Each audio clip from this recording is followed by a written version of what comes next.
चाह रहे हैं आप काफी देर से, मैं बताइए।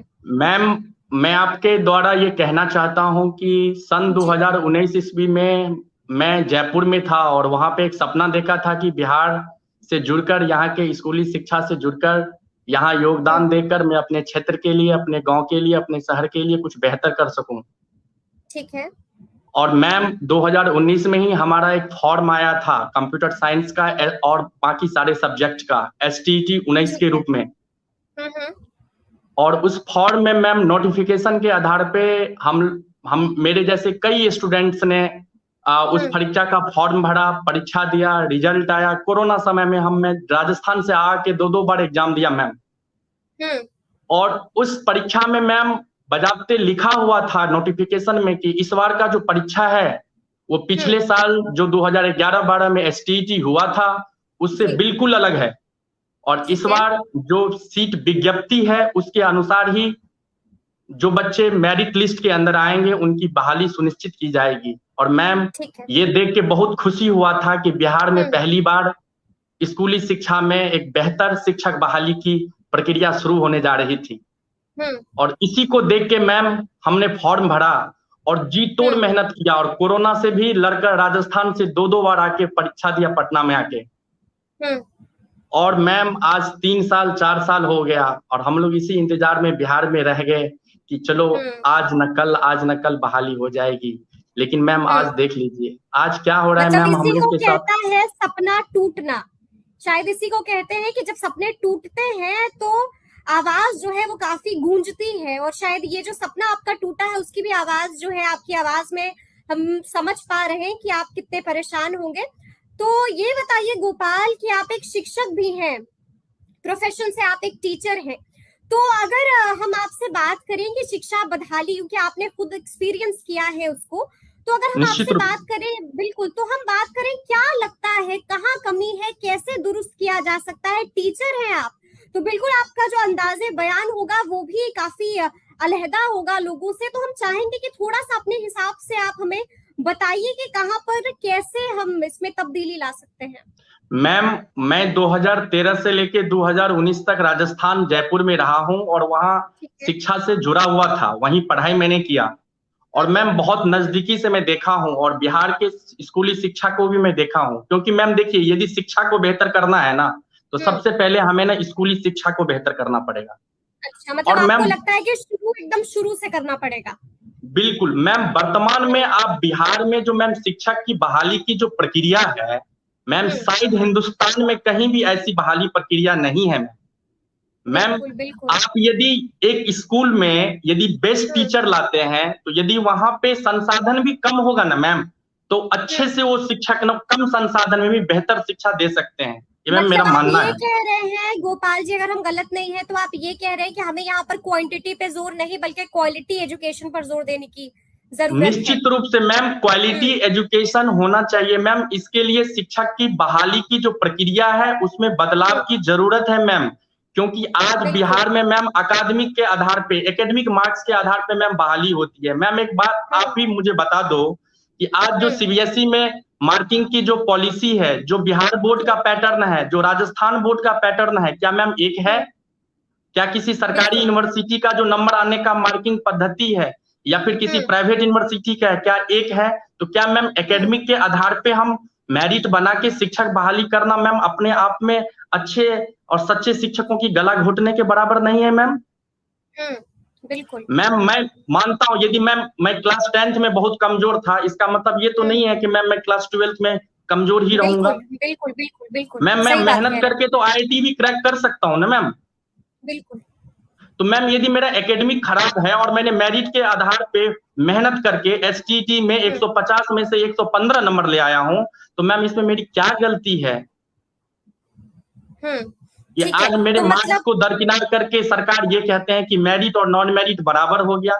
मैम शायद इतिहास में ऐसा कभी हमने सुना था ना कभी हम्म। किसी स्टेट में सुने हैं मैम।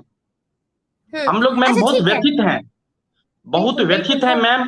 आज मैम हम्म। देखिए हमारे जितने भी हमारे साथी हैं आज 19 दिन से गर्दनी बाग में धरना पर बैठे हुए हैं। हम्म। उनका मैम क्या मांग है? उनका मैम मात्र 3-4 मांग है कि बिहार में हम्म। गुणवत्तापूर्ण शिक्षा के लिए ऑनलाइन बहाली कीजिए। सेंट्रलाइज है, बहाली कीजिए और ठीक है। प्रतियोगिता परीक्षा के आधार पे बहाली कीजिए। मैम हम तो फ्री में नौकरी नहीं मांग रहे हैं कि नहीं नहीं हमें फ्री में नौकरी दे दीजिए आप। हम तो कह रहे हैं कि यदि मैं मेरिटोरियस हूं तो आप मुझे मौका दीजिए, यदि मैं मेरिटोरियस नहीं हूं जी, तो आप हमें रिजेक्ट कर दीजिए। ठीक है, ठीक है। तो अगर हम आपसे जल्दी, क्योंकि समय का थोड़ा सा तकाजा है गोपाल जी, और लोग बहुत हैं जैसा कि मैंने बताया, तो सबसे बात करना जरूरी है। तो अगर हम आपसे पूछे, कुछ रिफॉर्म्स के बारे में पूछे, कुछ तब्दीलियों के बारे में पूछे, तो कुछ पॉइंट आउट अगर आप हमें कर सके कि ये कुछ बदल जाए तो चीजें हो सकता है, तस्वीर जो है बिहार की शिक्षा व्यवस्था जिसपे बार बार तंज कसा जा रहा है, बार बार इल्जाम लग रहा है, वो सुधर सकती है। तो कुछ मेजर्स हम आपसे जानना चाहेंगे, क्या लगता है क्या कुछ किया जा सकता है? मैम सबसे सबसे पहला पॉइंट मैं बोलना चाहूंगा कि बिहार जी, में शिक्षक बहाली की प्रक्रिया को बदला जाए।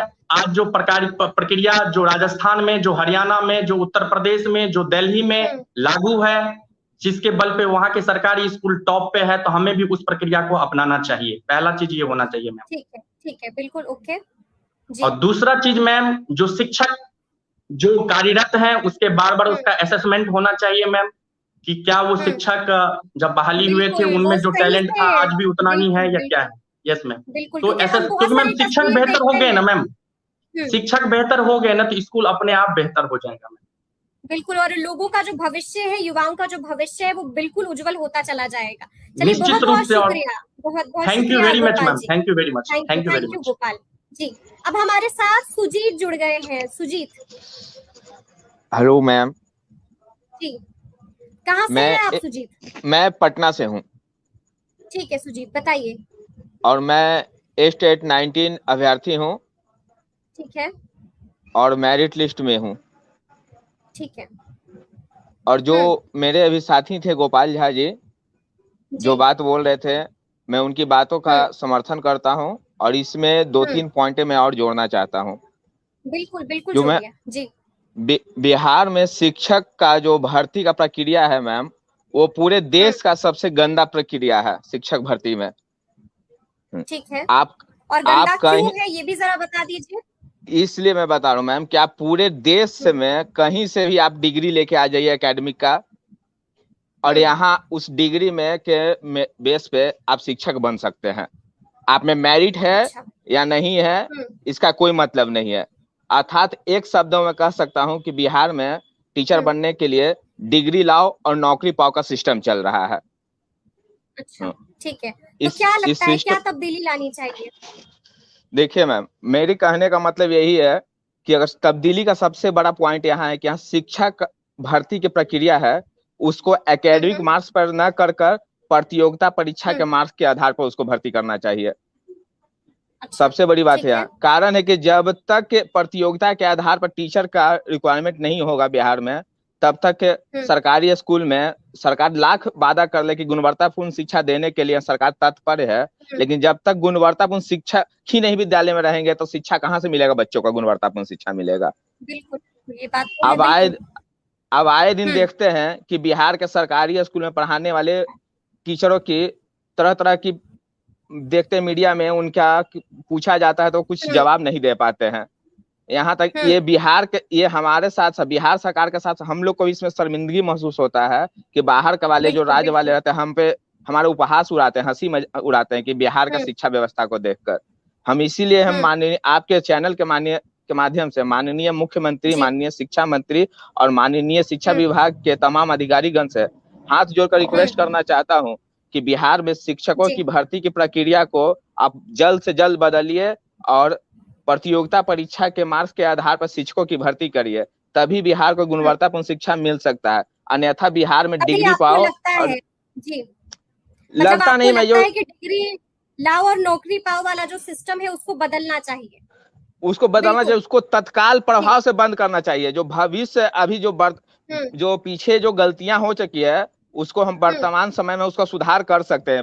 पीछे वाली गलतियों को तो हम बदल नहीं सकते हैं, लेकिन अभी से हम वर्तमान स्थिति से उसको सुधार कर सकते हैं। तो आगे तक चल कर आने वाले 2 4 5 साल में बिहार का भविष्य बेहतर, दिन पर दिन बेहतर होते जा सकता है। जब तक जो बढ़िया योग्य शिक्षक आएंगे विद्यालय में तो विद्यार्थी का योग्य उसका ज्ञान बढ़ेगा, उसका अच्छा मतलब अगर बढ़िया एजुकेशन मिलेगा। शिक्षक होंगे तो जाहिर सी बात है जो स्टूडेंट्स होंगे वो भी जो है कमाल निकलेंगे, और फिर आपको लगता है कि बिल्कुल। धीरे धीरे धीरे करके ऐसे जो है बिहार की शिक्षा व्यवस्था जो अब बदहाल हो गई उसको दुरुस्त किया जा सकता है। यस मैम, देख लीजिए आप खुद देखते हैं कि आधा तक कि अभी तक ऐसे हम सभी शिक्षकों पर, हमने सभी शिक्षकों पर कभी नहीं कहा है कि सभी शिक्षा योग्य है, लेकिन बहुत सारे शिक्षक अभी जो कार्यरत हैं उनमें योग्यता नहीं है, उनमें योग्यता मतलब आप मेरा ये कह रहे हैं कि कुछ ऐसे हैं जिनमें योग्यता नहीं है तो उसको बेहतर करने की जरूरत है। मैम ये मेरा कभी ये मंशा नहीं है कि मैं शिक्षकों के प्रति उंगली उठाऊं, लेकिन मेरा ये भी एक बात है कि जो आए दिन ऐसा देखा जा रहा है उसमें बहुत सारे ऐसे शिक्षक हैं जिनमें अभी हाई कोर्ट ने भी दिखाया गया था कि लगभग 1 लाख शिक्षक ऐसे कार्यरत अभी हैं जिनका फोल्डर तक नहीं है, उनका एजुकेशन जो नहीं मिल रहा है। आए दिन बिहार के पेपर में आप देखते हैं कि बीएड कॉलेज से फोन आता है कि 15,000 दीजिए, 20,000 दीजिए, आपको 85% मिल जाएगा, नंबर मिल जाएगा। आए दिन देखते हैं मैट्रिक है, पोस्टर मैट्रिक है, इंटर का रहता है, कभी ऑब्जेक्टिव पेपर है जो वायरल हो जाती है मैम। बिल्कुल, पूरे जैसा बिहार कि शुरुआत में ही कहा था कि कुछ ना कुछ ऐसा हो जा रहा है जो बिहार पे कलंक की तरह है, और ये चीज किसी को भी बिहार मतलब बर्दाश्त नहीं होगी।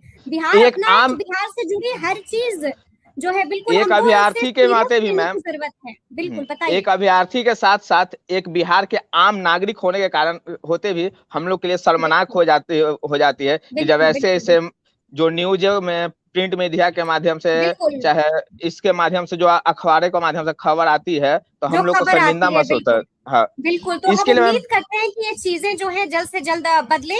सुमित, हमारे पास थोड़ा सा कम समय है तो लोग बहुत हैं, तो बहुत बहुत शुक्रिया हमसे जुड़ने के लिए, अपनी बात रखने के लिए। जी बहुत शुक्रिया, धन्यवाद मैम। ओके जी। हमारे साथ अब अंसारी जी जुड़ गए हैं। अंसारी जी, थोड़ा सा जैसा कि मैंने उसमें भी लिखा था कि थोड़ा हॉरिजॉन्टल कर लीजिए मोबाइल ताकि आपकी तस्वीर जो है वो बिल्कुल क्लियर आए। जी मैम, नमस्कार मैम। जी नमस्ते। मैं एस्टेट 19 मेरिट का कैंडिडेट हूँ मैम। मेरे ये साथी थे सुजीत जी और गोपाल जी। मैम मैं ये कहना चाहता हूँ कि हम लोगों का एग्ज़ाम 2019 में हुआ था मेरिट, और नोटिफिकेशन के हिसाब से हम लोगों ने मेरिट में आया था, और उस प्रक्रिया को बाद में आकर के चेंज किया गया। बिल्कुल, जिससे नाराजगी है आप लोगों की। जी बिल्कुल नाराजगी है। इसके कारण हम लोग आज 20 दिन से आंदोलन कर रहे हैं, गर्दनी बाग में बैठे हुए हैं मैम। और ठीक है, मांगे क्या है अंसारी जी? थोड़ा जल्दी जल्दी मांगे क्या है आपकी? मांगे क्या है? मैं 2 मिनट चाहता हूँ मैम, मैं 2 मिनट चाहता हूँ। जी जल्दी, हाँ बैठे हुए हैं और भूख हड़ताल पे बैठे हुए हैं हमारे कुछ भाई, और वो 2 दिन से भूख हड़ताल पे बैठे हुए हैं।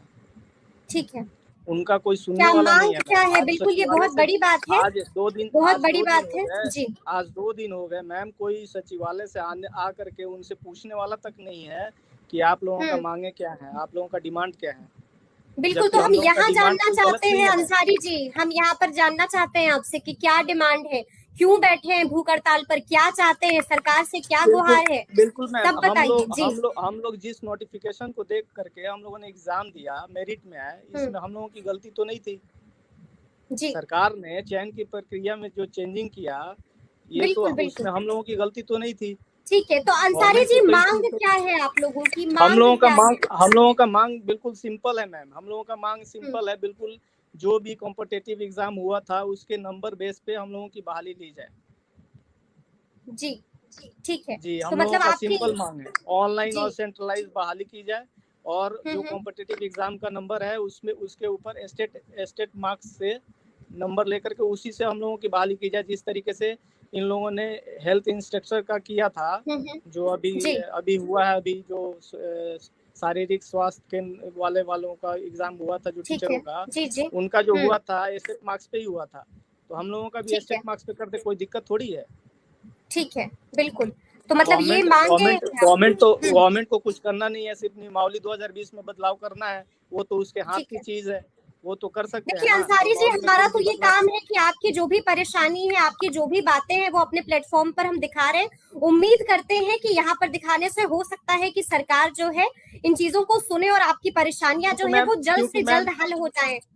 मैम ऐसा है, हम लोगों ने काफी मेहनत किया था इस नोटिफिकेशन को देख करके, काफी मेहनत किया था, दिन रात एक करके हम लोगों ने 150 में 110, 115, 120 नंबर लाए थे, और गवर्नमेंट बाद में आकर के और उसको नॉन मेरिट और मेरिट करने के लिए वो दोनों बोल रही है कि नहीं ये दोनों बराबर हैं। ऐसा होता है क्या कहीं भी, कोई भी स्टेट में ऐसा देखे हैं कभी? बिल्कुल अंसारी जी, हम उम्मीद करेंगे कि जल्द से जल्द जो है, जो भी आपकी मांगे हैं, सरकार थोड़ा सा आप लोगों को सुने और सरकार जो भी तब्दीलियां हैं, जो भी बेहतर फैसला है, हमारा डिमांड इतना ही है मैम कि स्टेट मार्क्स से बहाली की जाए, ऑनलाइन सेंट्रलाइज बहाली की जाए और डोमिसाइल नीति लागू की जाए, बस। बिल्कुल बिल्कुल अंसारी जी, तो बहुत बहुत शुक्रिया हमसे जुड़ने के लिए। जैसा कि मैंने कहा पहले भी, आपका चैनल का जो आज तक का जो हम लोगों के प्रति योगदान है बहुत सराहनीय रहा है। आपने बहुत ही प्रमुखता से हम लोगों का बात। हम लोग का दूसरा दिन भूख हड़ताल पे है। कल सचिवालय से अपडेट आया है कि तू लोग भूखे मर जाओ, हमको कोई मतलब नहीं, अब हम बीटेट कराएंगे, 7वां चरण बीटेट होने के बाद होगा, मतलब 2 से 3 साल के बाद। तो हम लोग का विचार यही है कि 27 तारीख को विधानसभा का घेराव करेंगे। आप लोग जितनी भी संख्या जुटा सके, जितनी भी मेरिटधारी हैं और जो स्टेट मार्क्स पे आना चाहते हैं, 9 बजे गर्दनीबाग 27 तारीख को आइए और अपनी संख्या को दिखलाइए। सरकार को बताना है, विशेष अनिल भाई बताएंगे। बिल्कुल धन्यवाद मेरे साथियों। अब मेरे कई साथी लोग सचिवालय गए हुए थे, पिछले 8-10 दिन से बातचीत लगभग चल ही ना है। देखो, सारांश यही निकला है कि सरकार 7वां चरण लेने के मूड में नहीं है। सरकार किसी तरह से पेच फंसा करके और इसको डिले करना चाहती है, और डिले कोई मामूली नहीं, ये 2025 तक खींचने की तैयारी है। तो मैं सभी STET मेरिट साथियों से निवेदन करता हूं कि मेरे साथियों एकदम निकल चलो कफन बांध के पटना के गर्दनीबाग के लिए, और 27 तारीख को हम लोग विधानसभा मार्च करेंगे। आज तो हैं ही भूख हड़ताल पे, कल तो हैं ही भूख हड़ताल पे, परसों भी रहेंगे भूख हड़ताल पे, और परसों विधानसभा मार्च भी होगा और सामूहिक आत्मदाह भी करेंगे, और वहीं पे जेल भरो आंदोलन भी होगा। सरकार अगर नौकरी नहीं देना चाहती तो कम से कम हम लोगों को जेल में डाल दे, बस। तो यही हमारा विचार है। मेरे साथियों, आओ और संघर्ष को मजबूत करो, लड़ो और जीतो। Thank you. बोलो 1 सेकंड बोलो। अब नहीं तो कभी नहीं साथियों, ये बस लास्ट है और अंतिम है। 27 तारीख अंतिम है, और ये अंतिम पड़ाव में रुक गए तो समझिए अपनी नौकरी से चूक गए। रुकना नहीं है, 9 बजे दम गर्दनीबाग गड़गड़ा देना है और विधानसभा के गेट को दम हिला देना है, बस यही मेरा कहना है। साथियों, आप लोग घर से निकलिए और आइए 27 तारीख को। अगर सरकार चाहे तो छठा चरण 6 दिन में समाप्त हो सकता है, लेकिन ये 6 साल से छठा चरण के नाम पे रोक करके रखा है। हम लोगों का 2019 में ही नोटिफिकेशन आया था, आज 3 साल 4 साल हो गया है। तो ये सरकार को ये 20 दिन से हम लोग बैठे हुए हैं, दिखाई नहीं दे रहा है। इसलिए आप लोग 27 तारीख को भारी से भारी संख्या में गर्दनीबाग पहुंचिए। साथियों, 27 तारीख दिन कैलेंडर में टिक कर लीजिए कि सरकार को दिखला देना है कि हमारे में कितना ताकत है। जल्द से जल्द निकल जाइए, कहीं भी रहे, 27 को हिला देंगे पटना के धरती पे, और नहीं हिलेगा ना तो जिंदगी भर कभी नौकरी नहीं होगा। धन्यवाद साथियों।